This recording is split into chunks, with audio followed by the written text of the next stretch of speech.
My car is pretty cracking. It'd be hard to get me off him. Hey, Sigrid, how are you, Laura? Okay, guys, so we're going to be doing a little bit of tough love, but I don't know how tough it's going to be. I've kind of get a little bit soft in my old age, and I'm not as much. I don't have as much. What do you want to do? What do you want to talk about? I don't know. Like, what do you guys want to talk about? Maybe you guys have some ideas. You want me to do some Q&A? So what we're going to do, guys, is we're going to answer any questions that you've got. Questions about life, love, business, parenting, health. If I don't know it, I'll fucking make it up. But no, I won't. I will not make it up. If I don't know the answer, I'll point you in the right direction, or at the very least, give you my perspective on something. But whatever questions you've got, we're going to do like a tough love where I get to kick your ass, or kind of like a Hey Kerwin, but a live Hey Kerwin, where it's just, hey Kerwin, I've got a question. Like hit me up. What are the biggest questions you've got? Like, how can I help you? If I could help you in some way right now, what would that be? Gosh, I love Brandon's leading the way here. Can I start it off? Yeah, all right, let's go. Brandon Wells. Brandon Wells. How hey, do Brandon. I cultivate my spark and drive after a traumatic experience? Ooh, that's a good one. How do you cultivate your spark and drive after a traumatic experience? Look, one of the first things that you need to do after any traumatic experience is you need to balance the perspective out. In order to resolve the charge. Because when there's any form of trauma, you have this enormous buildup of charge. And it manifests in a whole range of ways. It manifests as electrical activity in the brain, it manifests as electrical activity in the body, and oftentimes it can even get stuck and stored in organs because as it's flowing through, it can get trapped. And so it's really important, that charge, is balanced out by an opposite and equal perspective. And so whenever we experience trauma, oftentimes that can bring with it experiences of hopelessness, despair, grief, everything that can come with it. In some cases, depression. And we need to bring ourselves out of that as quickly as possible in order to make sure that we don't get momentum in the wrong direction, because life is about momentum, right? And so the way that we do that is we look at whatever's happened. We look at this said traumatic event. We start asking a few questions. We start saying, okay, so what was the benefit of this? And at first response, if it's super traumatic, like the death of a loved one or something significant, you go, well, there is no benefit. And it's like, well, that didn't fucking work, Kerwin. Congratulations. Well, it does, but you've got to keep asking the question.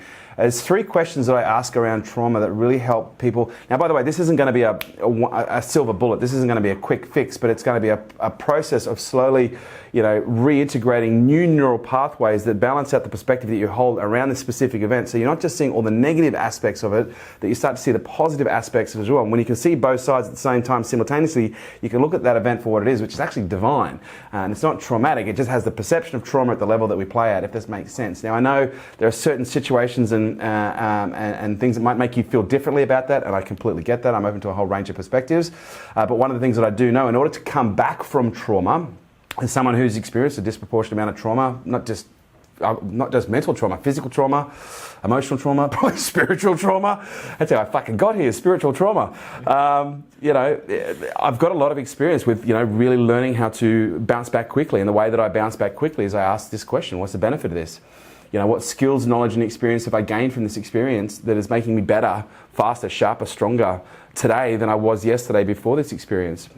And so what's the benefit of this? What skills, knowledge, and experience in this? And how is this serving me at a higher level? Because there's always service. And again, you could basically put this down as some kind of pop psychology. And in many ways, I hope it is. I hope it becomes popular psychology, because oftentimes when people are experiencing trauma, or they are sad, or they are unhappy, or they are depressed, they often become fixated on one perspective. And the way that we shift that is by, really balancing that out and looking at both sides.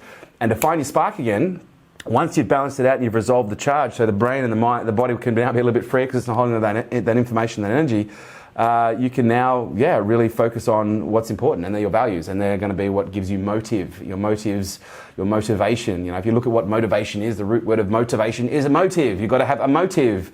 Whenever there's a homicide, the first thing they look at is, who has motive? Who has the value on their death? And it was a bit dark, wasn't it? But can I share a quick case study? Yeah, please. Shelby, my girlfriend, she broke her wrist in February. She did, badly, quite badly broke her wrist. She actually fell into a bit of a depression being stuck in her house. But literally yesterday, she was like, she's used these tools, she's balanced her perspective. She's like, you know what, Matthias, I'm really glad for what happened. Wow. And so she hit the point of satiation, where that was resolution, where she actually said the words, I'm actually grateful it happened. Yeah. And I know how traumatic that was actually for her during that, because she broke her arm quite badly, and that really affected her. Would, she was almost offended when I told her, there's a benefit in this, back in March. She'd be like, shut up. But anyway. Wow, that's so cool. Shelby, way to go. Mm-hmm. Let's sneak in. Do you want to talk to them? There's a lot of stuff here. Yeah, well, just to finish off, values. You got to know what's important to you, and motivation is value associated, meaning you've got to you got to have a reason to have the energy to be doing what you do. If you're a motivated parent, then you're going to have a high value in parenting. If you're a motivated, let's call it like what I'd call successful entrepreneur, then you're going to be motivated to make money or to do things or to build things or to create things. And so the more you understand around what your legitimate motives are, like what your legitimate values are, the more you understand about the things that move you, and then you just direct your energy to the things that move you, and then you don't have to try so hard. And so that's... Does that make sense? Yeah, it does. Yeah, cool. All right. Hope that helps. Funny. Wendy, she says, you talk so damn fast. Sorry. Scott Sulignac. Hey, Scott Sulignac. My wife is finding it difficult to accept my son as her own. He struggles with ADHD and ODD. I love her to death, but her attitude towards my son makes our relationship really hard. I love them both so much. Would love any suggestions. Oh, that's a tough one. That's a very tough one. Look, your wife, he said wife, right? So you're married, and you've obviously got a child from a previous partner. Parenting is obviously a high value, and you want harmony in the home.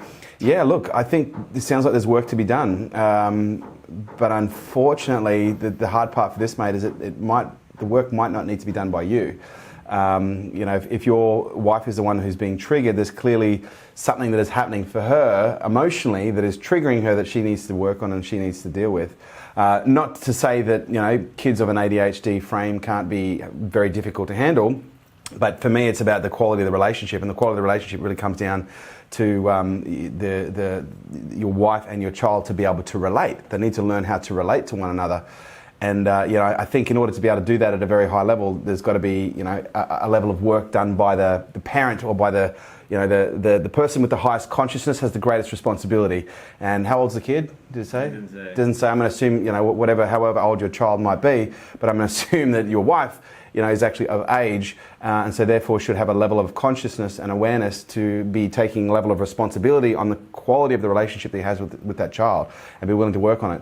It's not an easy fix, and I don't actually have an actual answer for you, but what I can tell you is the work needs to be done, and build on the relationship, because that's ultimately going to determine, the stronger the relationship she has with your child, the more value will be associated with it, and the more work she'll be willing to do in order to, resolve whatever issues are there. So, Matt, I hope that helps. Not an easy one. I know for me personally, that would, I wish you well.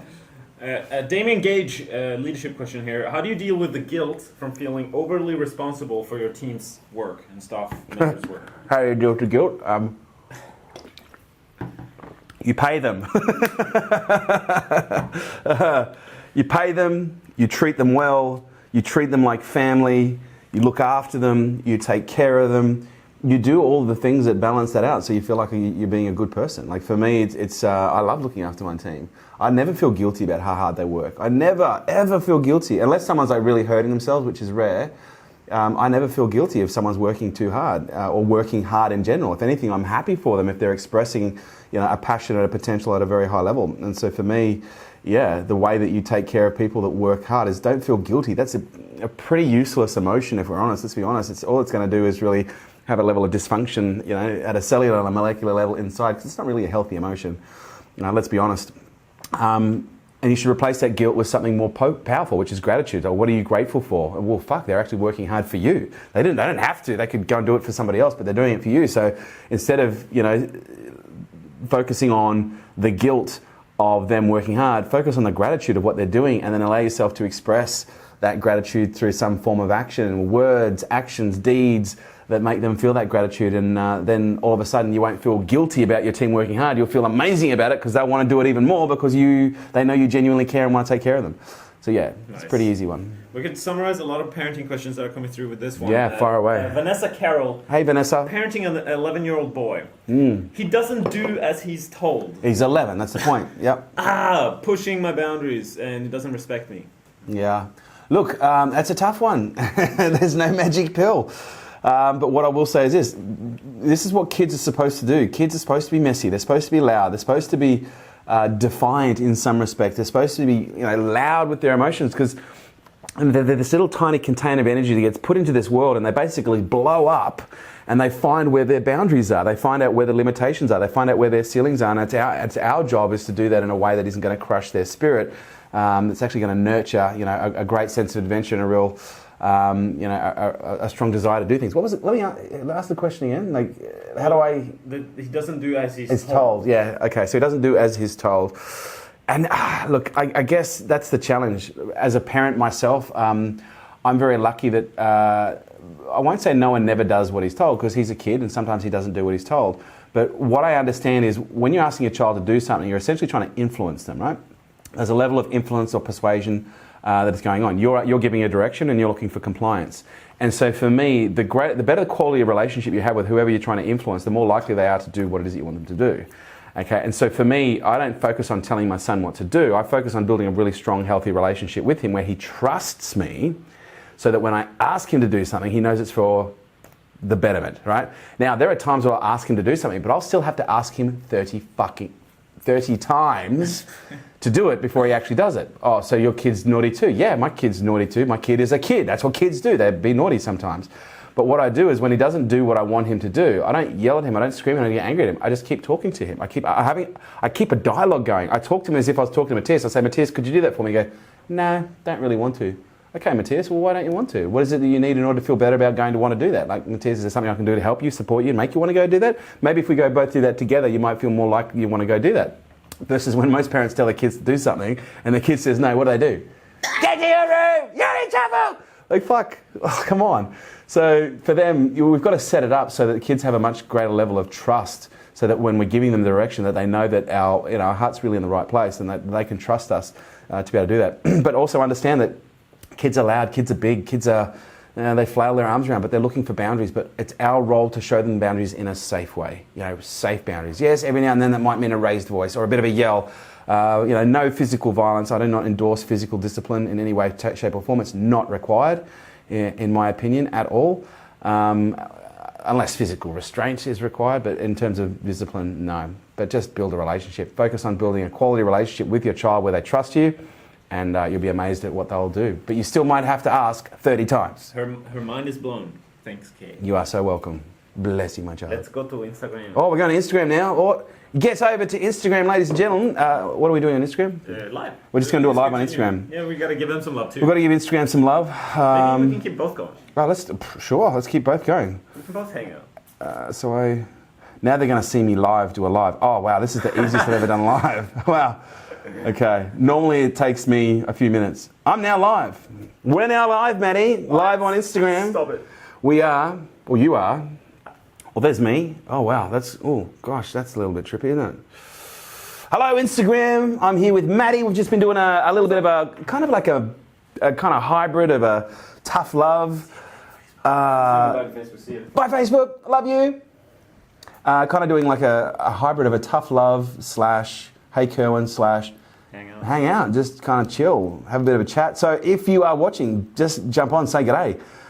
Say g'day, mate. G'day, mate. We've got about 4 minutes, so we're going to do like a really mad rush Q&A. If you've got any questions, life, love, business, parenting, intimacy, ooh. Maybe not. Relationships, I don't know. If I can't answer it, I'll be the first one to tell you. But, all right, Maddie, you got some cues? I can give you some A's? Creating happy humans. How can I stop sabotaging my fucking self-care? That's a good one.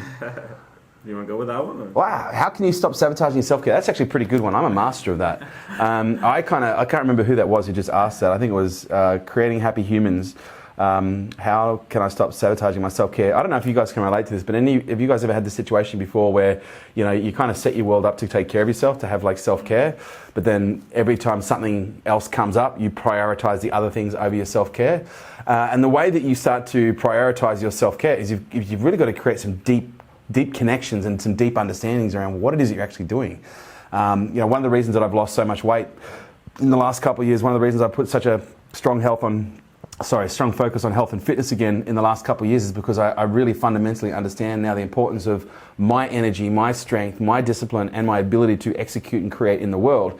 And so for me, self-care is an incredibly important part of that because we are the vessel that is essentially projecting the energy that manifests our creation. So we need to make sure our energy is strong. And so the way that you make it as a priority is you start making it as a priority. You put a value on it. You start asking yourself the question, like, what are the things that are legitimately important to you? And if you say, well, the most important thing to me in my world is my son, you might say, okay, so how does having more self-care with your son, how does having more self-care improve the relationship you're going to have with your son? Well, I'm going to be able to have more energy so I can run around a lot more. I'm going to be able to live longer so he'll be in his life long more, etc., etc., etc., etc. And so by asking these questions, we create new connections with our neurons in our brain, and we develop the neurology for a motive or a motivation or a reason to doing something. And I call this the Fortune 500 list, where I get people to write out 500 reasons why they should do something. Because when they do that, they create 500 new connections at a neurological level that fire energy down there that can, in some cases, produce behavior. And if you do that consistently over time, those behaviors become autonomous, and we call them habits. And so we've got to make self-care a habit. And the way that you do that is by making it a high enough value that you put the intent on it to execute something that's really important consistently over a period of time with discipline, to the point where all of a sudden it's now an autonomous behavior, it's a habit, and then you have a level of freedom, and so you don't have to try so hard to self-care, it just happens naturally. Steffi Loki? I have a current issue where I cannot seem to remove my ex from my life. When I move forward, he pops up, and then I feel as though I'm back to where I started. How can I move forward and never go back?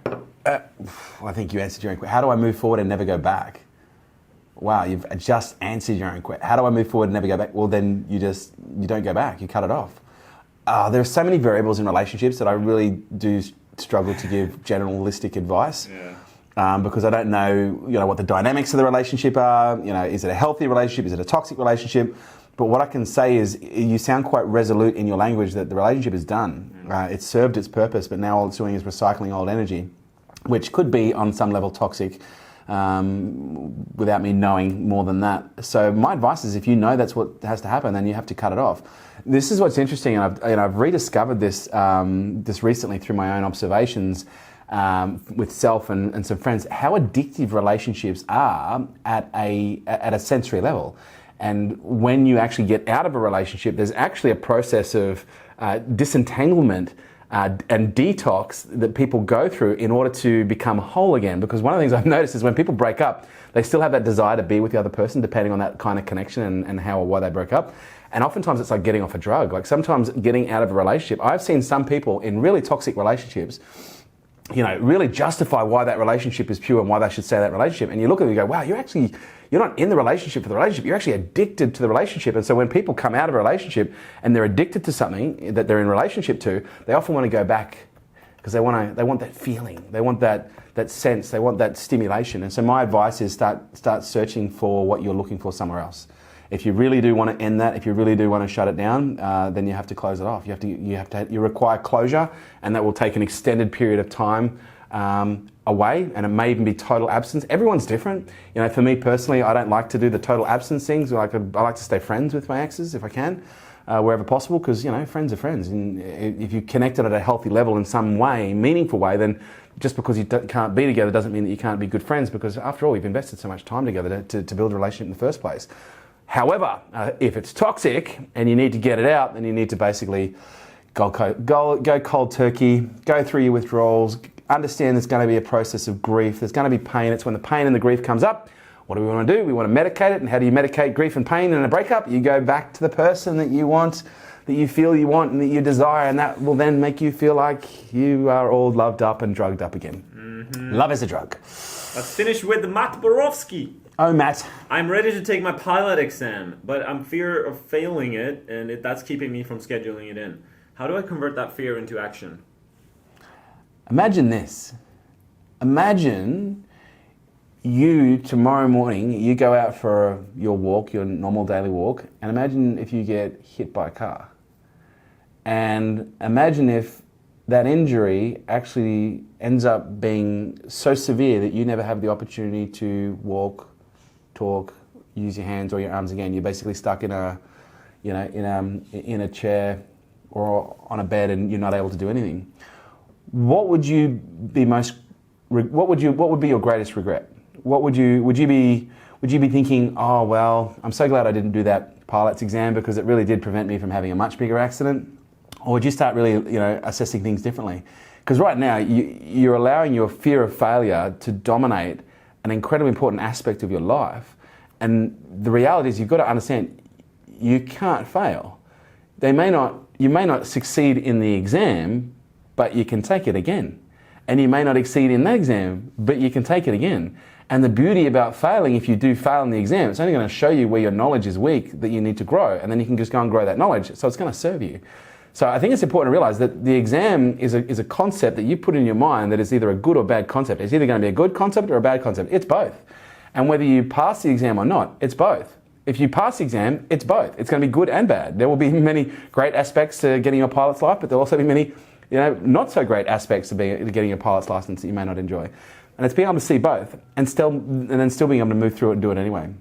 So my advice is, don't reach the point of regret. Because we talked about this, I think, in another one about being pre-fucked, fucked, and post-fucked. You're kind of pre-fucked right now, which is you're afraid, okay? And if you don't do anything, then you're going to be fucked, and then you're going to live your life. If you still haven't done anything, then you need to be post-fucked. And post-fucked is when you're kind of at the age of like 75, 80, 90, and you can't really change the things that you want to change. That's post-fucked. So let's kind of avoid being post-fucked. You're a little pre-fucked right now. So if we could maybe just do something about it before you become post-fucked. Get on it. Love it. That's it for today. That's it for today. Don't die with regrets. You all have music inside. You just got to let it on out. I love your Instagram. You're beautiful. You guys are amazing. You're fucking awesome. Hello. Happy Father's Day from California. Thanks, Quetzal. Love you guys so much. I'll speak to you soon. Take care. Bless.